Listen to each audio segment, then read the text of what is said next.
Hello everyone, welcome back to Kirklees Guitar School. Today we're going to have a look at Everybody Hurts by R.E.M. This is an absolute must for those of you that want to get into playing with the finger picking and doing that kind of stuff.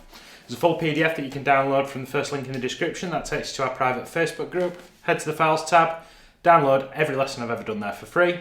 If Facebook's not your thing, second link in the description is our email list. If you join that, you'll get a weekly email with all the tabs and the chord sheets for everything that we do here on the channel, completely for free. So this bolts onto a course that I've been doing for fingerstyle guitar players. So I've got a beginner's fingerstyle guitar course coming up that's on YouTube, it's completely for free. If as and when that's available, it'll be the third link in the description, and I urge you to check it out if you want to work on some more of the sort of technical aspects of this. So here are the chords that we've got for today's lesson. We've got a G chord, C chord, E minor, D, an A, and that serves for the vast majority of the song. And then we change keys. We've got a scary F sharp looking chord, B minor and A minor. Please don't let that put you off. We will get round to it in the not too distant future, and it's not as scary as it seems, and sometimes you've got to throw yourself at these situations to get the most out of them. So I'll stop waffling, let's get into today's class. So we're in 6/8 time, which means that we're counting to 6 beats in the bar, 6 quavers. You see the 6 and the 8 stood on top of each other here. Now, don't worry about that too much if you're not getting that or don't know what I'm talking about. We're basically playing in groups of 6. That's all we need to know right now. So I'd like you to fret a D chord, please. And then what we're going to do is with the thumb, the index, the middle and the ring fingers, pick each of those. I'm picking down with the thumb, I'm then picking the G with the index, B with the middle, and then high E with the ring finger. And what I'd like you to do is pick that B string and pick the G on the way back up to create a group of 6. 1, 2, 3, 4, 5, 6. Now you can either do the claw, where you're playing like this, the classical position, or you can play with your sort of the base of your palm on that bevel. Either way is completely fine. I'm going to sort of do a bit of a mix of the two today, but neither's wrong. So I want you to pause the video to start with and get that under your fingers. So with 2 bars of D that serves as his main figure, but can you see all the way at the end we've got a 0. Now I'm holding this D chord shape throughout, but that 0 on the G doesn't fit into that triangle chord of the D. So what I need to do is preemptively, this next chord's a G, preemptively, the very last note of the bar, I'd like you to remove that chord shape just before you pick that G. And what that's going to do is it's going to buy you a little bit of extra time to get to that G chord. So I'll play from here, but you'll notice that I'll get to the second to last note and then I'll let go.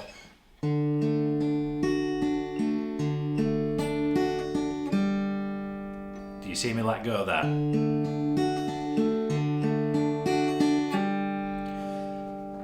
As I'd said before, the first 2 bars here are what we've just done, but then I've bolted the extra. Now this is the vast majority of the song. If you head to get the PDF that accompanies this lesson, I'd say a good 70% of the ink on the 3 pages that makes up the full transcription are D to G. I'm then going to go to a G, and then I'm going to catch that.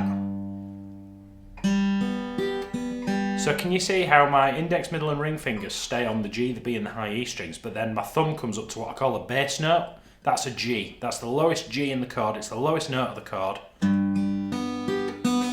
And it's a general sort of good rule of thumb is that, rule of thumb, pun intended. It's a general rule of thumb is that if you're starting a note doing some finger picking, try and go for the bass note. It's a really solid way to start that. So playing the 4 bars in situ.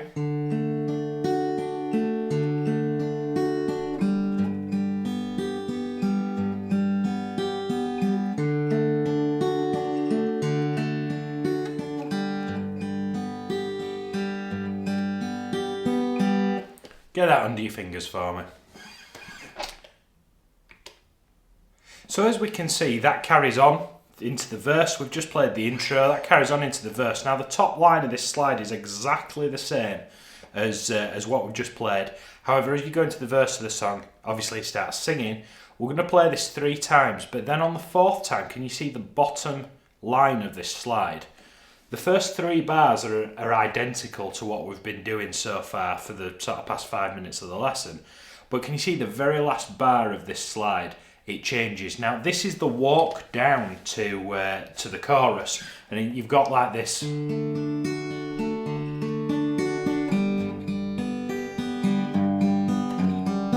Yeah, that walk down. Now what we've got there, we're going to break out of that G shape, and I'm literally just going to press the 3rd fret on the low E string with the middle finger, and that's it. And I'm going to pick that note with my thumb, and then I'm going to pick the D and the G with my index and my middle finger in a group of 3 like this. I'm then going to take my middle finger, and I'm going to take it off, and I'm going to press the first with my index finger. I'm going to press the 2nd fret of the same string. That's the low E. And we're creating a bit of tension there. Let me show you that on close up. You see? So if I play the 3 bars of that slide, again, if you get the PDF from the description, this it'll help to have everything sort of laid out in front of you. You can scribble on it with a pencil, can't you? So you've 2 bars of D to G. See what I've done there? And his next chord is, in fact, I don't know why I did all that, because it's already there. You've got that G. Pause the video, get that under your fingers. In fact, if you're going to pause it there with it all in situ. So far that takes us up to the verse and the transition from the verse into the chorus. And so far we've only worked on 2 chords, but as you saw in the first slide, there's a lot of chords going on in this lesson. So next, it sort of shifts from D and G, nice and light and airy and angelic, to quite sinister. It goes to the E minor chord. Now, on that E minor chord, we're following the same pattern, the sort of group of 6. But what's different about these 2 chords is we're playing the lower 3 strings, because there are 6 and 5 string chords are E minor in it, aren't there? Now you've 2 options really. You can either, I was thinking about this the other day when I was transcribing it for this lesson. I think the best sort of technical approach to this is to literally with the thumb pick the 3 notes in situ.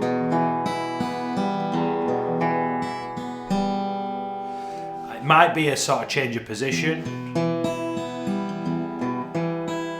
That's how I'd play that. So I'm playing the first 3 with the thumb, and then I'm coming back with the ring, middle and index as I work backwards. And then I'm going to move to an A chord, so that's the 3 stood on top of each other. And I'm sort of mirroring the same pattern in the 3rd bar, but I've moved my thumb down a string and I'm starting on the open A string.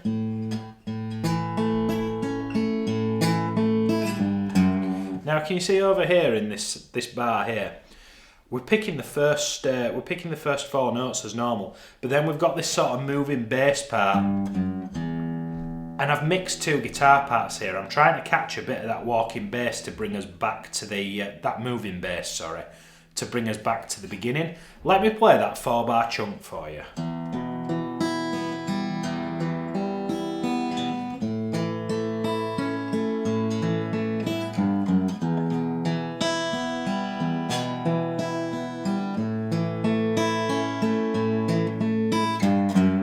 You hear how it sort of goes round in a circle. Now, these are called alternate endings. This is a repeat marker. For the first 2 repeats of this, you're going to play this bar to finish. On the 3rd repeat, I've had to cut a bit out of this slide, otherwise you wouldn't be able to see me. Or about here on the PDF, it'll say ×3. You're actually to repeat this line 3 times. And on the 3rd time, you're just going to catch an A note in that 4th bar. And the lyric is sometimes, and it goes back to the... Let's pretend I'm playing this for the 2nd time. I'm going to go hit the repeat marker, second time, come back, and then I'm going to go over here, jump over, and hit the third repeat marker so you can hear it. Once you hear it, you'll know what I'm talking about.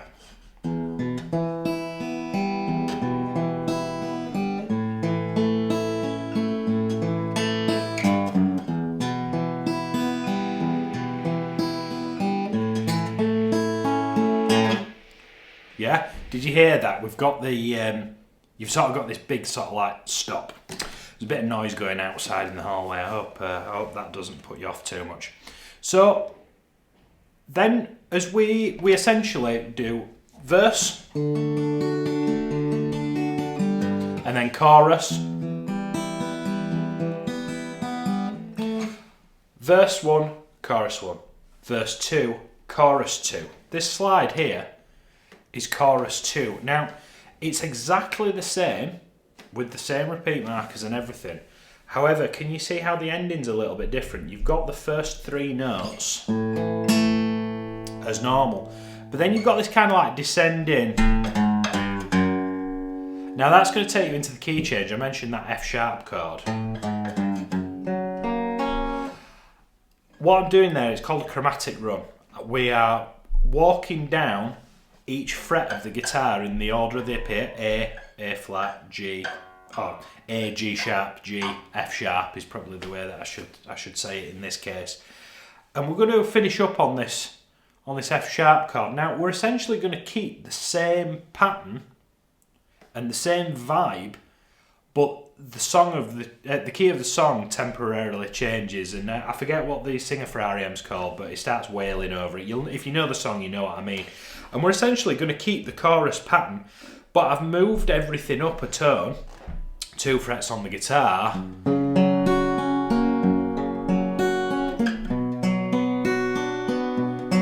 Do that 3 times. That's the top line I'm playing. It modulates to C, to G. Keep going. C, A. So this A minor chord here, it uses an A minor to bring you back to the key of D. But this dude here, it stops just as the same as it does on the chorus, where it stops with their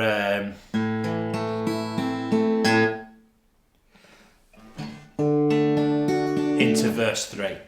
So what I've done there is, it's essentially the same pattern and it's the chords that change. Now those bar chords are tricky and there's no sort of hack or easy way I can give you to get those under your fingers, apart from just practice it.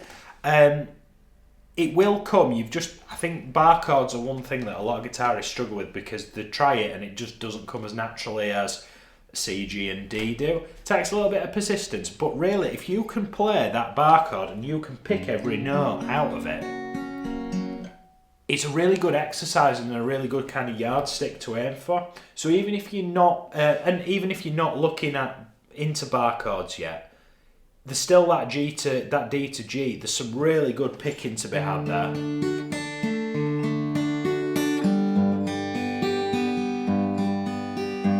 You know, and these sort of moving bass notes and things. So regardless of where you're at, there's a lot of learning to be had here, whether it is trying those trickier bar chords or even just trying to get the mechanics 6/8 time. Some of you might not have come across 6/8 time before. There's some really good nutritious stuff in this and hopefully you got something from it.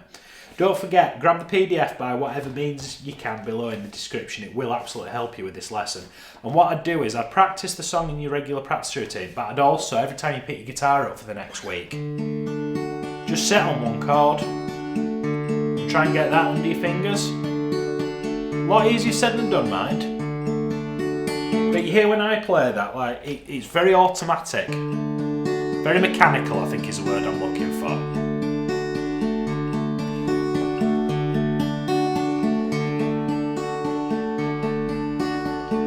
Like I said, I'm intending on doing a picking course in the next couple of weeks. If as and when that's available, it'll be the 3rd link in the description for you.